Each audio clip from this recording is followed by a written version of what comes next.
오늘은 미정계수의 결정에 대해서 이야기해 보도록 하겠습니다. 우리가 그 1학년 때부터 미정계수 결정하는 문제는 계속 했었죠. 수치대입법도 배웠고 계수비교법도 했고요. 예, 그 방법도 이용은 할 거예요. 하면서 우리가 이제 함수의 극한의 성질을 이용을 해서 함수를 결정짓는 굉장히 중요한 부분입니다. 그래서 정확하게 정리를 해주시면 좋겠습니다.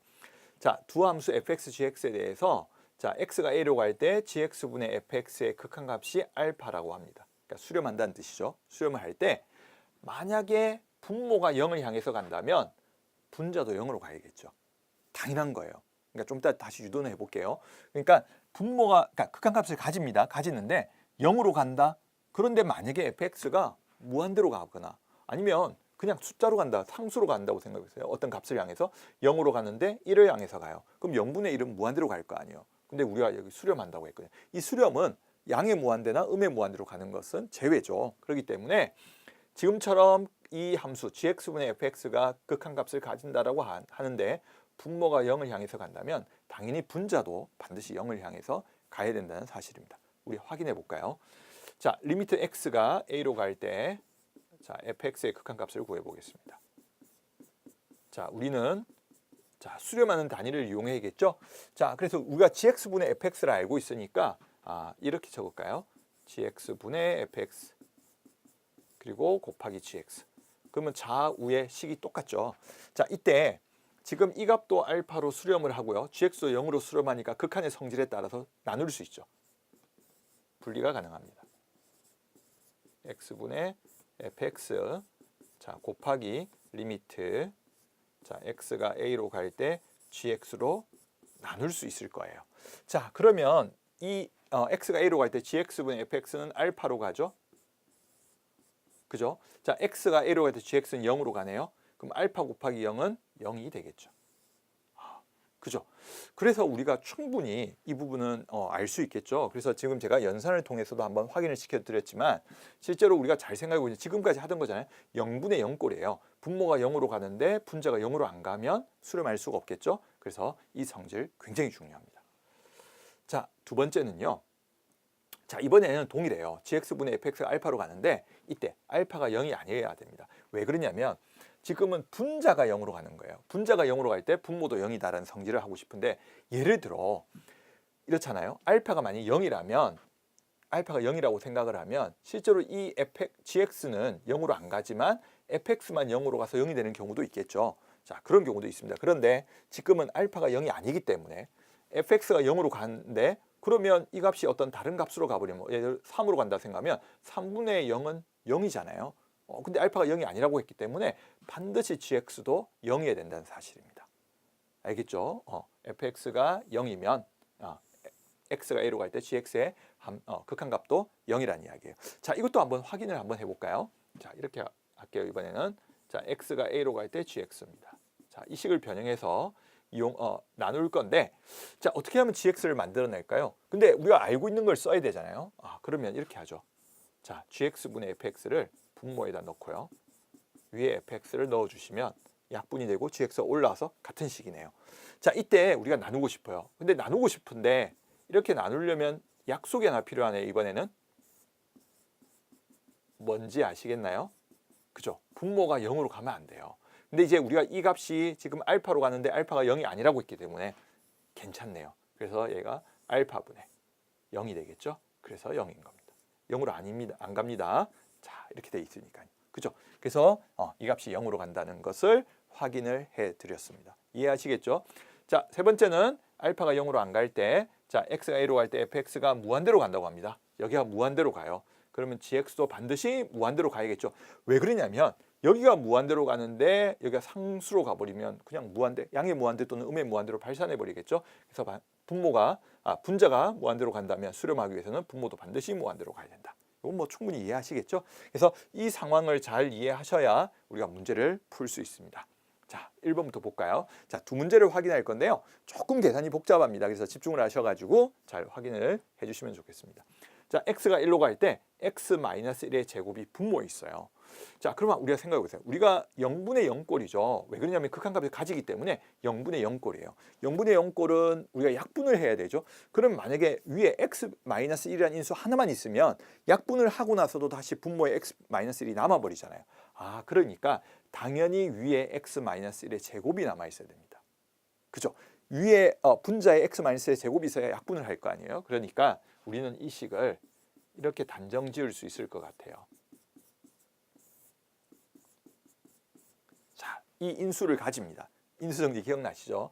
그러면 최고차의 개수는 x의 세제곱에 앞에 1이 있으니까 x가 되겠네요. 그럼 끝이 b니까 여기 b라고 하시면 이 식을 이렇게 인수분해가 되어야 된다는 사실입니다. 이해하시나요?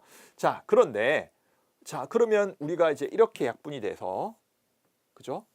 1을 집어넣으면 1 더하기 b로 나와서 c가 되겠네요. 자, 그런데 우리가 이제 a에 대한 정보가 조금 더 필요하죠. 자, 그래서 이제 우리가 어떻게 할 거냐면 이 식을 전개한 식이 같아야 되는데요. 자, 이렇게 적어 놓고 전체를 전개해도 되지만 전개해서 비교해도 되지만 필요한 것만 할까요?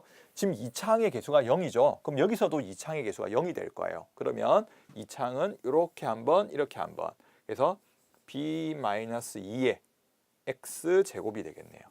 그죠? 이렇게 b가 한번 나오고 마이너스 2x제곱이니까. 근데 이분이 2창이 없었기 때문에 b가 2가 되겠네요. 그죠? b가 2가 되면 c는 3이 되고요. 자, 이제 a에 대한 정보가 필요한데 원래 1을 집어넣었을 때 이 식이 분자도 0으로 갔어야겠죠? 그래서 0분의 0꼴이 되니까 그래서 1 더하기 a 더하기 자, b는 2였죠? 이 값이 0이 돼요. 그럼 a는 마이너스 3이겠네요. 그죠? 그래서 a가 마이너스 3이고요. 자, b가 2가 되고요. c가 1이네요. 그죠? 그럼 이 값은 0이 되겠습니다. 그죠? 우리가 제가 잘못 계산했네요. 그죠? c가 1이 아닌데. 자, c를 보시면 a는 마이너스 3이고요. b는 2고요. c는 c가 3이었죠. c가 3이네요. 자, 우리 다시 한번 확인할까요? 지금 보시면 이 x-1의 제곱을 제가 약분을 했어요. 그러니까 왜 약분했냐면 분모가 0으로 가는 만큼 분자에도 있어야 0분의 0꼴이 수렴할 수 있죠. 그래서 x-제곱을 만들었고요. x 더하기 b가 있고 그 다음에 전개를 했을 때 2차식이 같아야 된다. 그래서 지금은 여기서는 2창의 개수가 b-2x제곱이니까 b가 2가 되면 되겠죠. 자, b가 2가 됐고 그러면 1 더하기 b라고 극한값이 나오겠죠. 그 값이 c가 돼야 된다라고 했습니다. 그러니까 b가 2니까 c는 3이 됐던 거예요. 근데 a는 아까 여기에다가 1을 집어넣었을 때 분자도 0으로 가야 되니까 0분의 0꼴요. 1 더하기 a 더하기 b인데 b가 2였으니까 이렇게 하면 a가 마이너스 3이 되겠네요. 자, 그러면 이 값은 2가 되겠습니다. 아시겠죠? 자, 1번 풀었고요. 자, 2번 보시겠습니다. 이번엔 3차 함수예요.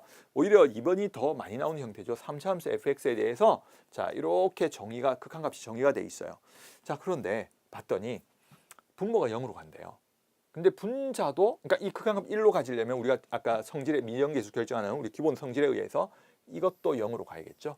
자, 그런데 3차 함수 우리가 당함수는 함수값과 극한값이 똑같죠. 그러니까 0으로 갈 때니까 f0이 0이 되어야 됩니다. 같은 원리로 x가 1로 갈 때 분모가 0으로 가죠. 그럼 이 fx도 x가 1로 가까이 갈 때 0으로 가야 되니까 f1이 0이 되겠네요.